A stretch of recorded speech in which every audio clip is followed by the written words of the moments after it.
सत्ता में ही है और दिल्ली में और 7 साल से हम रैली कर रहे हैं, लगातार हमारी रैली हो रही है। ठीक है, कोरोना काल के दौरान नहीं हुई, साल में एक आध रैली हमारी होती ही है। पूरे देश भर से लोग आते हैं, ऐसा नहीं है। लेकिन सबसे बड़ी समस्या यह है कि भारतीय जनता पार्टी की जो केंद्र सरकार है वो यहाँ आज एक ही चीज में जुटी हुई है, किसी भी तरह से लोगों की आवाज को दबा दिया जाए, उनकी बात सुनी नहीं जाए। केंद्र सरकार के ऊपर अगर कोई आरोप लगे तो उस आवाज को शांत कर दिया जाए, चाहे आप रैली की परमिशन रद्द करके करें, चाहे आप किसान जो है उनको दिल्ली में प्रवेश करने से रोक करके करें, संसद में बिना बहस कराए आप बिल पारित करके करें। लेकिन स्पष्ट है कि केंद्र सरकार लोगों की आवाज सुनना नहीं चाहती है, इसलिए लोगों ने ठान लिया है, लगातार उनको चुनावों में अब अपनी आवाज सुना रहा है। वोटर जनता अपने वोट के माध्यम से चोट कर रही है। इसलिए भारतीय जनता पार्टी जो इस वक्त डरी हुई है वो ये हमारी रैली होने नहीं देना चाहती थी। हमारी तो पूरी तैयारियां थी, हम कौन कहां से किस तरह से जाएगा ये तक हमारी तैयारी हो चुकी है। पूरे देश भर से वहां पे लोग जुटने वाले थे और भारतीय जनता पार्टी की जो केंद्र सरकार है उसको ये बताने वाले थे, ये जताने वाले थे कि आप शासन करने में फेल हो चुके हैं, आपको शासन संभालना नहीं आता, महंगाई रोकनी नहीं आती, अर्थव्यवस्था संभालनी नहीं आती।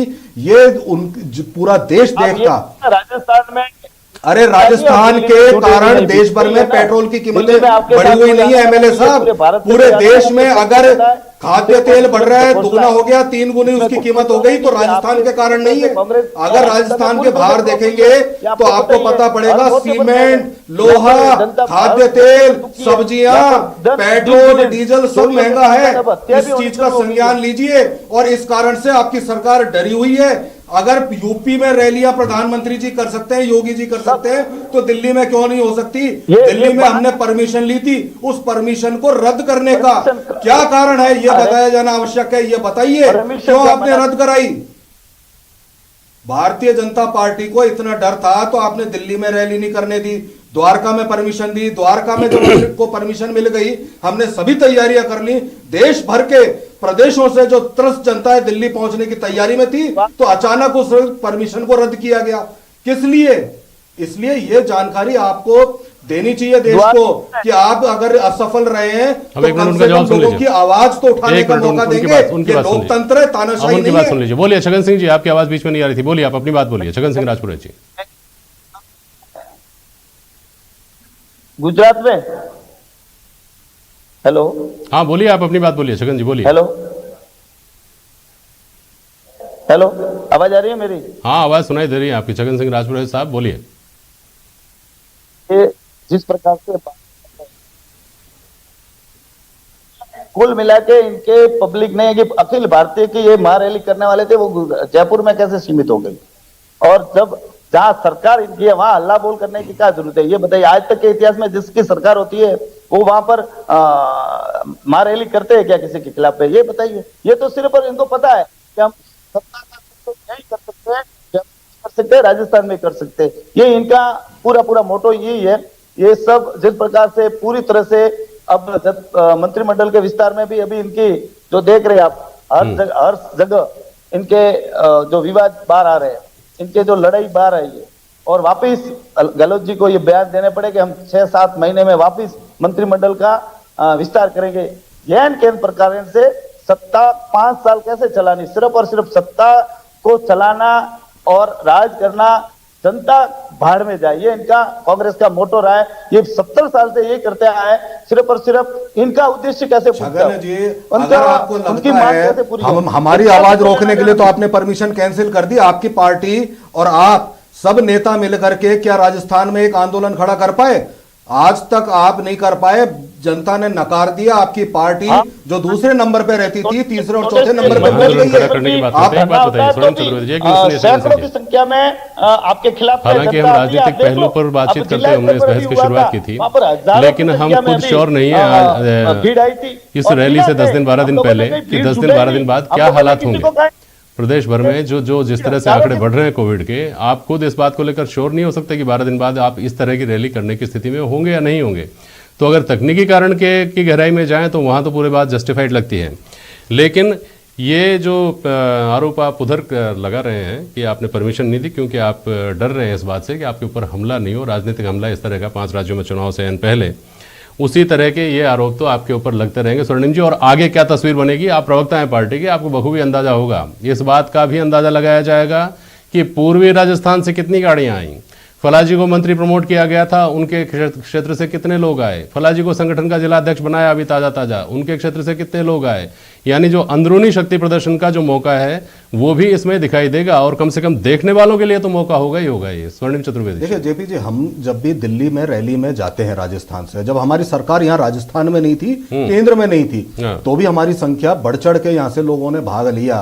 और जब मुद्दा है, जो ज्वलंत मुद्दा है, उसको लेकर के आम जनता प्रदर्शन करना चाहती है, जाना चाहती है। और जहां तक आप कह रहे हैं शक्ति प्रदर्शन की बात, तो इसके लिए हमें राजस्थान में करने की आवश्यकता नहीं है। अगर दिल्ली जाते तो दिल्ली बॉर्डर पे हमारा चेक पोस्ट हमेशा लगता है, जहां पे हमारी बाकायदा एंट्री होती है। हम पहले से हमारे सभी जो साथी हैं, हमारे कांग्रेस के नेतागण हैं, वो कितनी संख्या में कौन कितनी गाड़ी ले जा रहा है कि उसका वहां पे ब्यौरा दे चुका है। और उसकी जो है वहां पे हमारे यहाँ और चेकिंग होती है, जो हमारा कंट्रोल नाका बनता है कांग्रेस का। हमारे कार्यकर्ता बैठते हैं वहां पे, देखते हैं बाकायदा, वहां पे रूट बताते हैं किधर से जाना है, किधर पार्किंग करनी है, तो उसके आधार पर हमारे पार्किंग अलॉट्स होती है, वहां पे सब चीजें जो है सामने आ जाती हैं। तो ये शक्ति प्रदर्शन तो हमें केंद्र सरकार के खिलाफ इस महंगाई को बढ़ने से रोकने में जो असफलता उनको मिली है, असफल रहे हैं, इसके खिलाफ हमें करना था। देश के किसी भी कोने में करें, कोने कोने में प्रदर्शन हो रहे हैं, हर प्रदेश में हो रहे हैं, जिला स्तर पर हो रहे हैं, बूथ स्तर पर हो रहे हैं, अब इसका राष्ट्रीय स्तर पर होना था। अभी भी अखिल भारतीय कांग्रेस कमेटी का यह आयोजन है और निश्चित रूप से सफल होगा, बेहद सफल होगा। और केंद्र सरकार को जनता की आवाज सुननी ही पड़ेगी, उसको नींद से हम जगा करके रहेंगे। पिछले कुछ दिनों में इस तरह के बयान बार बार आए कांग्रेस पार्टी के पदाधिकारियों की तरफ से भी, और सरकार में जो लोग हैं उनकी तरफ से भी बार बार ये कहा गया। छगन जी, आपको मेरी आवाज सुनाई दे रही है ना? बोलिए। हाँ, तो ये कहा गया कि साहब 2023 में परिपाटी टूटेगी, एक बार कांग्रेस एक बार भाजपा आती है, इस बार 2023 में हमें परिपाटी तोड़ देंगे। इस बार हम ये सुनिश्चित करेंगे कि कांग्रेस की सरकार की ही फिर से पुनरावृत्ति हो, सरकार नहीं बदले, आप लोगों के पास सरकार नहीं जाए, सत्ता आपके हाथ में नहीं जाए। अब ये जिस तरह से कांग्रेस लगातार, सुनिए एक मिनट, ये जो जिस तरह से कांग्रेस लगातार मोमेंटम खड़ी कर रही है, ये उसी कड़ी के तौर पर देखकर कहीं कोई चिंता आपकी पार्टी को नहीं होती क्या कि कांग्रेस को, जिसको आप एकदम कांग्रेस मुक्त भारत की आप लोग बात कर रहे थे, आज वो कांग्रेस पार्टी जिसके बारे में कहा जाता है कि विपक्ष के तौर पर फेल रहती है हमेशा, वो सक्रिय है और राज्य में आप विपक्ष में हैं, आप 3 सालों में कोई इस तरह का आंदोलन खड़ा नहीं कर पाए हैं। जैसे कि आप कह रहे हो कि कोरोना की महामारी चल रही थी, तो हमने चलो 2 साल में हमने धरना बड़ा नहीं आंदोलन किया। अब हमारा धरने जैसे जिले स्तर पर शुरू हो गए हैं और बड़ी भारी संख्या में हो रहे हैं। जैसा कि आप कह रहे हैं कि 2023 में, पिछला 2018 का चुनाव देख लीजिए आप, 2018 के चुनाव में सिर्फ और सिर्फ पूरे राजस्थान में 50,000 के वोटों के अंतराल से हम पीछे रहे, और जिसके कारण से सत्ता गई, और वो भी इनका कोई पूर्ण बहुमत नहीं आया था। राजस्थान सरकार में कांग्रेस का कोई 99 सीटें आई थी, वो आपको पता है, कोई पूरी 100 सीटें नहीं आई। हाँ, उसमें आपको पता है कि किस कारण से सत्ता नहीं आई, क्योंकि कई पायलट साहब और वो सब एक जातिगत समीकरण समझो, कुछ भी समझो, उसमें कहीं सफल हो गए। लेकिन जिस प्रकार से विकास के 2013 से 18 में भाजपा की पूर्व सरकार ने जो विकास की एक गंगा बहाई थी, आप गौरव पथ को ले लीजिए, प्रत्येक ग्राम पंचायत में सीनियर हाई सेकेंडरी स्कूल ले लीजिए, प्रत्येक ग्राम पंचायत स्तर पर भामाशाह स्वास्थ्य बीमा ले लीजिए, लाखों लोगों को फायदा हुआ। सीधा सीधा हर योजना, लोक कल्याणकारी हर योजना आज धरातल पर है, और इसका एक एक गड्ढा जान दी है।